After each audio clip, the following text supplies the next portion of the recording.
നമസ്കാരം, ഒരിക്കൽ കൂടി സ്വാഗതം. 6 താരങ്ങളെ ഇപ്പോൾ പുറത്താക്കിയിരിക്കുകയാണ് പ്രമുഖ ISL ക്ലബ്ബായ മുംബൈ സിറ്റി FC.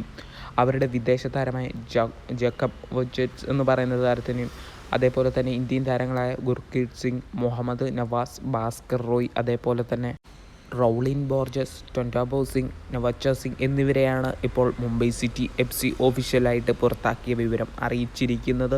എന്തായാലും മികച്ച രീതിയിൽ കളിക്കാൻ സാധിക്കുന്ന താരങ്ങളെ തന്നെ നമുക്കിതിൽ കാണാൻ സാധിക്കും. റൗളിൻ ബോർജസ് എന്ന് പറയുന്ന ഈ താരത്തിനെ എന്തുകൊണ്ട് മുംബൈ സിറ്റി FC നിലനിർത്തിയില്ല എന്നാണ് എനിക്ക് അറിയാൻ മേലാത്തത്. കാരണം റൗളിൻ ബോർജസ് ഏത് ടീമിൽ കളിച്ചാലും മികച്ച രീതിയിൽ മികച്ച പ്രകടനം കാഴ്ചവെക്കുന്ന താരമാണ്.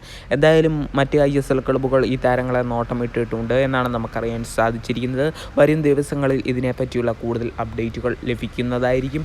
അപ്പോൾ ഗൈസ്, അടുത്ത അപ്ഡേറ്റിലേക്ക് തന്നെ കടക്കാം. അടുത്ത അപ്ഡേറ്റ് നോക്കുകയാണെങ്കിൽ കേരള ബ്ലാസ്റ്റേഴ്സിൻ്റെ വിദേശ സൈനിങ്ങിനെ കുറിച്ച് തന്നെയാണ്.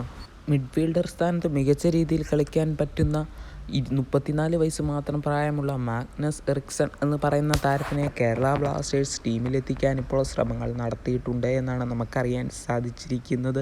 എന്തായാലും മികച്ച രീതിയിൽ മിഡ്ഫീൽഡർ സ്ഥാനത്ത് അഡ്രിയാൻ ലൂണയുണ്ട്. ആ സ്ഥാനത്തേക്ക് എന്തുകൊണ്ട് ഒരു മിഡ്ഫീൽഡറിനെ വീണ്ടും സൈൻ ചെയ്യിപ്പിക്കുന്നത് എന്തിനാണെന്നാണ് മനസ്സിലാകാത്തത്. ജസ്റ്റ് റൂമർ കണ്ടാൽ